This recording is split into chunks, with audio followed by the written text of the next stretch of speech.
Sir இப்போ மிக முக்கியமாக நீங்கள் இந்த நாம் தமிழர்லேருந்து போய் விலகிறதுக்கு இந்த முடிவுக்கு என்ன காரணம் சார்? நான் 5 பக்கத்துக்கு அறிக்கையிலேயே அதை சொல்லியிருக்கிறேன். இது வரைக்கும் கட்சி ஆரம்பித்து 15 ஆண்டு காலத்தில், அதற்கு முன்பு 10 ஆண்டு காலத்திலிருந்து நான் அண்ணனோட தொடர்ந்து பயணிக்கிறேன். கட்சியில் அமைப்பு சரியாக கட்டப்படவில்லை, அமைப்பு இது இல்லை, இதெல்லாம் இத்தனை வருஷமாக நீங்கள் பயணித்து இப்போ தான் தெரியுமானா இல்லை.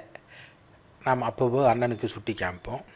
அதெல்லாம் நிர்வாகத்தினுடைய குளறுபடிகளாக, நிர்வாகத்தை சீர் செய்து கொள்ளக்கூடிய செஞ்சுக்கலாம். நம்ம அதுக்கு சரியான ஒரு முறைப்படுத்தப்பட்ட நபர்கள் இன்னும் அருகில் இருக்கும்போது அது செஞ்சுக்கலாம். ஆனால் இப்போ ஐடியாலஜியிலே பிரச்சனை இருக்குது, கருத்து கொள்கையிலேயே முரண்பாடாக இருக்குது. நாம் எதுக்காக இந்த கட்சி ஆரம்பித்தோம்? 2009 இங்கே இத்தனை கட்சிகள் இருக்கும்போது 7 கோடி பேர் தமிழர்கள் இருந்தால் கூட ஒரு விழுக்காடு பேர், வெறும் 7 லட்சம் பேர் இந்த இனத்தினுடைய விடுதலைக்கு ஒன்று திரட்ட முடியவில்லையே, இந்த ஆளும் வர்க்கங்கள் அதற்கு சரியான நடைமுறையும் செயல் திட்டமும் இல்லையே என்று வெகுண்டெழுந்த இளைஞர்கள் 2.5 லட்சம் தமிழ் உயிர்கள் இறந்த பிறகு 40,000 ஆவிகளுடைய மூச்சு காற்றை உள்வாங்கி கொண்டு தமிழருக்கும் தமிழர் விடுதலைக்கும் தமிழ் மொழிக்குமான வளர்ச்சிக்கும் ஒரு கட்சி தேவை என்று நினைத்து, அன்றைய காலகட்டத்தில் அண்ணன் செந்தமிழன் சீமான் அவர்களுக்கு விருப்பமில்லை என்றாலும் கூட மாமா சாகுல் ஹமீது, ஐயா மணிவண்ணன், ராஜீவ்காந்தி, மதுரை வெற்றிக்குமரன், புதுக்கோட்டை மைக்கேல், நெல்லை சிவா, நான் உட்பட பல்வேறு இடங்களில் அமர்ந்து பேசி அண்ணனை கட்டாயப்படுத்தி இந்த கட்சியை துவக்கி 2000 அறுத்தறிவோம் மாறீர் என்று இயக்கமாக இருந்து அதற்கு பிறகு கட்சியாக மாறி 5 ஆண்டு 6 ஆண்டு காலம் மக்களுடைய எண்ணற்ற போராட்டங்களில் கலந்து கொண்டு 16 தேர்தலிலிருந்து இன்றைக்கு அங்கீகரிக்கப்பட்ட கட்சியாக ஆன பிறகு எந்த நோக்கத்துக்காக இந்த கட்சியை ஆரம்பித்தோமோ அதிலிருந்து விலகி செல்கிறார். சரி, இதை சரியாகவும் அண்ணனுக்கு தெரியாத நடக்கிறாருங்கும் போது திட்டமிட்டு ஐயா ரஜினிகாந்த் அவர்களை சந்தித்து வந்த பிறகு, அவர் நீங்கள் நினைக்கலாம் அவர் ஒரு திரைப்பட இயக்குனர், அவர் ஒரு நடிகர், அது ஒரு சூப்பர் ஸ்டார், சந்திக்கிறதில் தவறில்லை. ஆனால் அவர் சந்தித்து வந்த பிறகு சொன்ன பேட்டி இருக்கிறது, சங்கி என்றால் சக தோழர் என்று. அது தமிழ்நாட்டில் இருக்கிற நாம் தமிழர் கட்சிக்குள் இருக்க பெரும்பான்மை உறுப்பினர்களுக்கும், வெளியில் இந்த கட்சியில் இல்லாமல் இந்த கட்சியை ஆதரித்து கொண்டு வாக்களித்து கொண்டிருந்த இந்த சமூகம் முன்னேற வேண்டும் என்ற முற்போக்குவதற்கும் பெரிய அதிர்ச்சியை தந்தது. எனக்கெல்லாம் 2 நாள் உறக்கம் வரவில்லை. இதை ஏன்னு நான் சொன்னீங்கன்னு சொல்லி கேட்கறதுக்காக அலைபேசி எடுத்தால் அலைபேசி எடுக்கலை. அப்போ நான் ஒரு சங்கி என்றால் தமிழுக்கு எதிரி, சங்கி என்றால் தமிழனுக்கு எதிரி, சங்கி என்றால் தமிழ்நாட்டுக்கு எதிரி, சங்கி என்றால் மாநில கூட எதிரி என்று எக்ஸ் பக்கத்துலேயும் முகநூல்லையும் நான் போடுறேன். இதை இந்த பாருங்கள், உங்களுக்கு எதிராக ஒரு கருத்தை சொல்லிவிட்டார் அண்ணன்ட்ட எடுத்து போய் கொண்டு, நான் இந்த கருத்தை சொல்வதற்கு எனக்கு உரிமை இருக்கிறதா இல்லையா? கட்சி ஆரம்பித்த பார்த்து உங்களோட பயணித்தவனல்ல, கட்சி துவக்கப்பட்ட காலத்திலும் அதற்காக உங்கள் அனுமதியோடு வேலை செஞ்சு பாராளுமன்ற தேர்தலில் போட்டியிட்ட எனக்கு பெரியாரிய மேடைகளில் பெரியாரை பற்றி, மார்க்சியை பற்றி, அம்பேத்கரியத்தை பற்றி பேசி பரப்பிய உங்கள் மூளைக்குள் சங்கி என்றால் சக தோழர் என்ற கருத்து எப்படி உருவானது என்று எனக்கு அதிர்ச்சியாக இருக்குமா இருக்காதா? அது கேட்கும்போது நீங்கள் அலைபேசி எடுக்கவில்லை. சரி, அதுக்கு பிறகு சில நாட்களுக்கு பிறகு இதே மாதிரி ஒரு நேர்காணலில் பெரியார் சொல்லாததை சொல்லியதாக அண்ணன் பேசிய பிறகு, பெரியார் விமர்சனத்துக்கு அப்பாற்பட்டவரோ இல்லை பெரியார் சொன்ன கருத்துக்கள் எல்லாம் பெரியாரை குறியீடாக வைத்து அரசியல் செய்யக்கூடியவர்கள் நிறைவேற்றி விட்டார்கள் என்றோ, பெரியாருக்கு முரண்பாடு இல்லை என்பதெல்லாம் என் கருத்து இல்லை. பல மேடைகளில் அவர் முரண்பட்ட கருத்துக்களை நாமளும் பேசியிருக்கிறோம். இது அவர் எழுதாத ஒன்றை எழுதியதாக சொல்லி, அது இந்த தமிழ்நாட்டு மக்களிடையும் நாம் தமிழர் கட்சி நல்லாக வர வேண்டும், வளர வேண்டும் என்ற நினைத்தவர்கள் மத்தியிலும் 2 பகுதிகளாக பிரித்து வைத்துவிட்டது. அதற்கு உடனடியாக எச் ராஜா, அண்ணாமலை, குருமூர்த்தி, தமிழிசையெல்லாம் ஒருபடி மேலே போய் தீம் பார்ட்னர் என்று அண்ணனை சொல்கிற அளவுக்கு ஆகிவிட்டது. தீம் பார்ட்னராக என்னன்னு உங்களுக்கு தெரியும்னு நினைக்கிறேன். கருத்தியல் ஒற்றுமையோடு இருக்கிறோம், எங்களுக்கு ஒரு தீம் இருக்குது அப்படின்னு அவங்க சொல்கிறாங்கன்னா, எங்களுக்கும் அவங்களுக்கும் முரண்பட்ட கொள்கை. ஆரியத்துக்கு எதிரானது தமிழ் தேசிய கொள்கை. அந்த ஆரிய வலதுசாரி சிந்தனை கொண்டவர்கள் இடதுசாரி தமிழ் தேசிய கொண்ட எங்களுக்கு வலிந்து ஆதரவாக வருவது அதிர்ச்சி அளித்தாலும், அண்ணனுடைய ஒத்துழைப்பு இல்லாமல் அண்ணனுக்கு தகவல் தெரியுமா அவர்களே கொடுக்கிறார்களே, அது அண்ணன் ஒற்றுக்கொள்ள மாட்டார், அதுக்கு மறுப்பு தெரிவிப்பார் என்று காத்திருந்த வேளையில் 2 நாட்களுக்கு பிறகு கோவைக்கு வந்த அண்ணனிடம் பேட்டியாளர்கள், நிருபர்கள் நேர்காணல் எடுக்கிற போது அந்த கருத்தை வலியுறுத்தும் விதமாக ஹெச் ராஜாவை தமிழ் பேரறிஞர் என்பதும், அதிபுத்திசாலி பாண்டே என்பதும்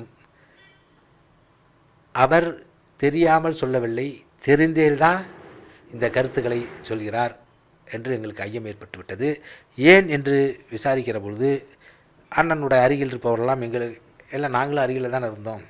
அப்போ அவர் அடிக்கடி ஐயா குருமூர்த்தியை சந்திப்பதும் தினமலர் கோபால்ஜியை சந்திப்பதும் அவர்களுடைய வழிகாட்டுதலில் இந்த தமிழக மண்ணில் தமிழ் தேசியமே மலரக்கூடாது என்று பல நூற்றாண்டுகாலமாக மொழிக்கும் மண்ணுக்கும் நிலத்துக்கும் மக்களுக்கும் எதிராக சிந்திக்கக்கூடிய வலதுசாரி சிந்தனையின் வழிகாட்டுதலின் பேரில் இதை நடத்துகிறார் என்று எனக்கு ஐயமுற்ற காரணத்தால் என்னதான் இத்தனை ஆண்டு காலம் உறவாக இருந்தாலும் கூடி பழகி இருந்தாலும் ஒரே தட்டில் உணவருந்திருந்தாலும் கொள்கை என்று வருகிற போது நம்மால் தொடர்ந்து உடன்பட்டு பயணப்பட முடியாது.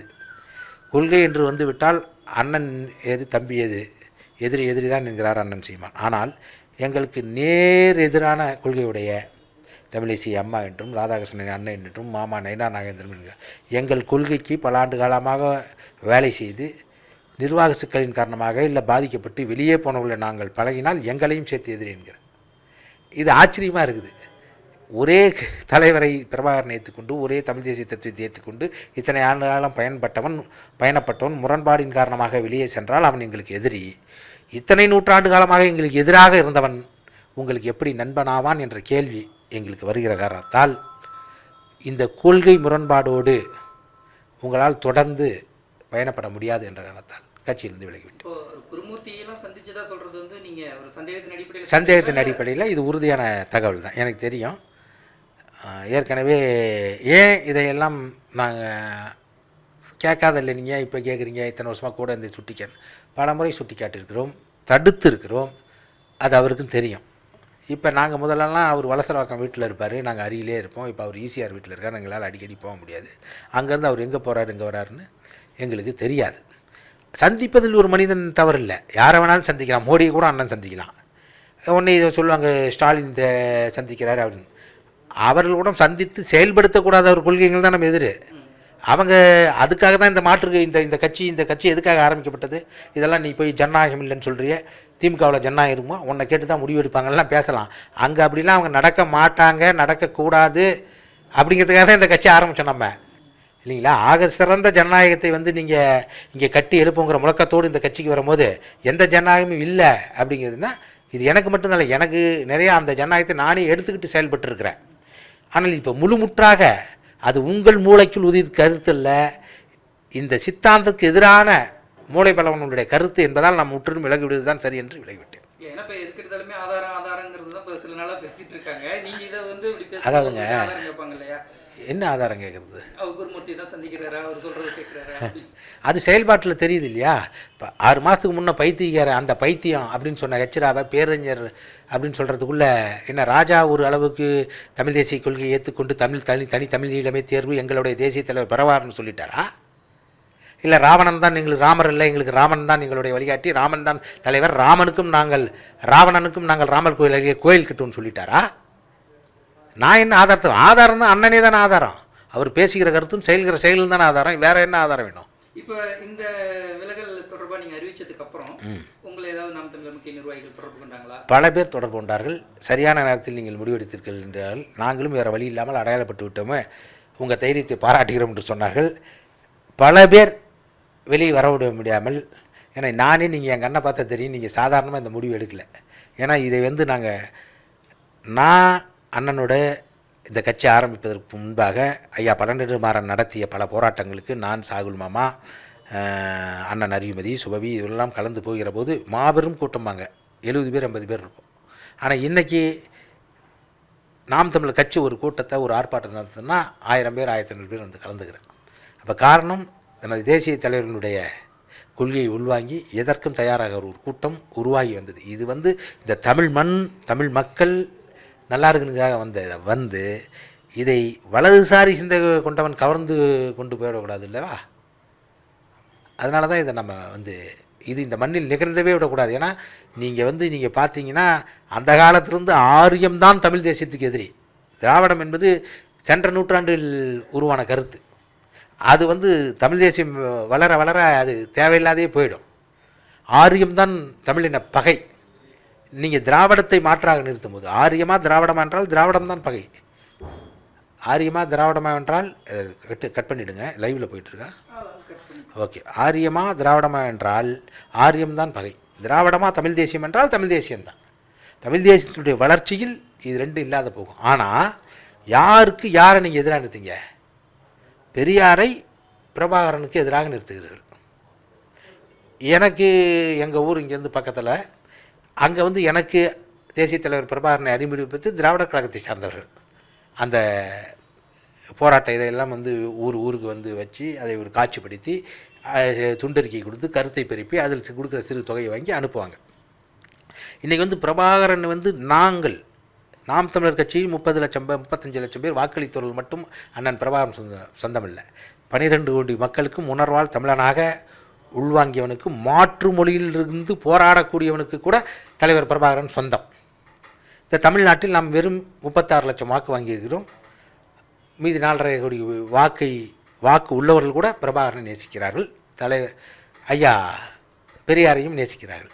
நீங்கள் இருவரையும் எதிரெதிராக நிறுத்துவது இன்றைக்கு தலைவர் பிரபாகரனை குறியீடாக வைத்து விடுதலை சிறுத்தைகள் கட்சி, தமிழக வாழ்வுரிமை கட்சி, மறுமலர்ச்சி திராவிட முன்னேற்றக் கழகம், இயக்கமாக மே 17 இயக்கம், பல்வேறு இயக்கங்கள், பெரியார் இயக்கங்கள் எல்லாம் அவரை குறியீடாக வைத்துத்தான் நடத்துகிறார்கள். அவர்கள் குறியீடாக வைத்திருக்கக்கூடிய பெரியாரை எதிரெதிராக நிறுத்துவது என்பது தமிழ்நாட்டினுடைய அரசியலுக்கு உகந்ததல்ல.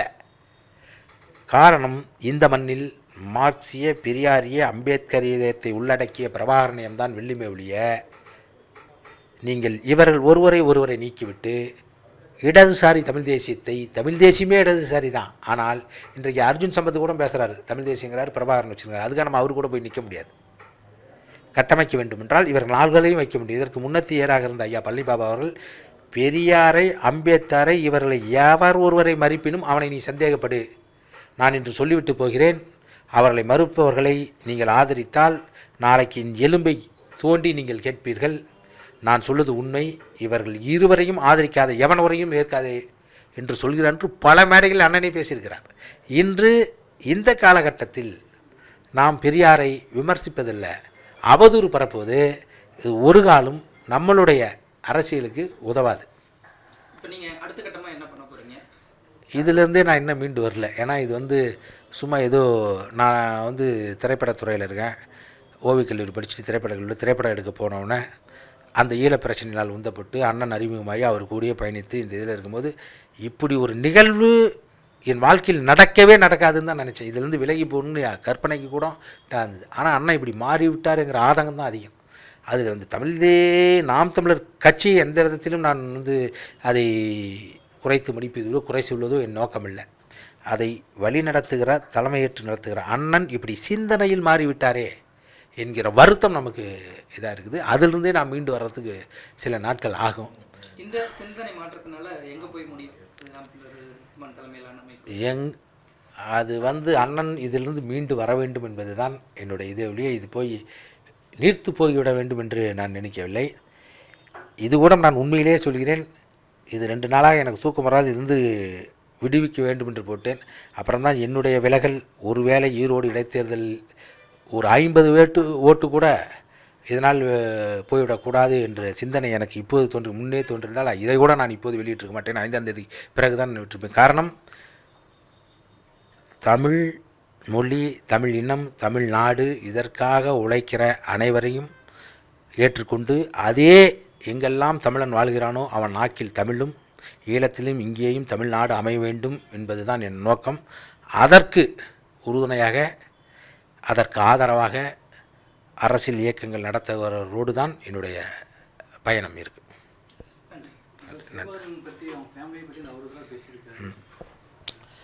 அதாவது அண்ணனுடைய ஈழப் பயணம் அப்படிங்கிறது 2008 பிப்ரவரி மாதத்தினுடைய 2வது வாரத்தில் நடந்தது. ஏன்னா அதை பயணத்தை ஒழுங்கமைத்து திட்டமிட்டு அவரை அனுப்பி வைத்து வரும்போது அழைத்து வந்தவன் என்ற முறையில் சொல்கிறேன். அங்கு நடந்தது அண்ணன் சொல்லிய வகையிலும் அங்கிருந்த போராளிகள் சொல்லிய வகையிலும் எனக்கு பெரும்பாலும் தெரியும். உண்மைக்கு நெருக்கமாக இருக்கிற விஷயங்கள்லாம் எனக்கு தெரியும். அவர் போயிட்டு வந்த பயணத்திட்டத்திலும் போட்டோவிலும் இருவேறு கருத்துக்கள் அவர்கள் சொல்கிறார்கள். அந்த கருத்தை இவர் கார்த்திக் மனோகரன் அவர்கள் அவர் அறிந்த விஷயத்தை, காரணம் ஒரு இயக்கத்தை நடத்தி செல்கிற உண்மையிலேயே இந்த உலகத்தினுடைய தமிழனுடைய குறியீடாக இருக்கிற அண்ணன் பிரபாகரனுடைய இரத்த வழி உறவு அவர் ஒரு கருத்தை சொல்கிற போது அது ஆமோதிப்பதும் இல்லை எதிர்த்து பேசுவதும் அண்ணனுக்கான உரிமை இருக்கிறது. அதை விட்டு அவரை பெண் நிருபரிடம் தகாத வார்த்தை சொல்லி பேசுவது கண்டனத்துக்குரியது. காரணம் என்னவென்றால், சிங்களர் கூட பயப்படுகிற ஒரு விஷயத்தை பிரபாகரனை உயிராக நேசிக்கிற பிரபாகரன் பிள்ளை என்று பல மேடைகளில் சொல்கிற அண்ணன் அவர்கள் இது மாதிரி பயன்படுத்தியிருக்கக்கூடாது. காரணம், அண்ணன் அறிவுமதி அவர்கள் ஒரு கவிதை எழுதுகிற போது அடியே அடியே சந்திரிக்கா, என் இனத்தை அழிக்கிறிய சந்திரிக்கா என்று எழுதுகிற போது, என்ன கவிஞரே அடியே அடியேன்னு ஒரு பெண்ணை சொல்கிறார். சந்திரிக்காமாக கூட தன் எதிரியை கூட சிங்கள பௌத்த பேரினவாதத்தை மட்டும்தான் அண்ணன் பிரபாகரன் எதிர்த்தாரே ஒழிய அந்த சிங்கள மக்களை எதிர்க்கவோ வெறுக்கவோ இல்லை. அண்ணனுடைய பேசிய பேச்சு உலகத் தமிழ் சொந்தங்களுக்கு வருத்தத்தையும் அதிர்ச்சியும் உண்டாக்கியது.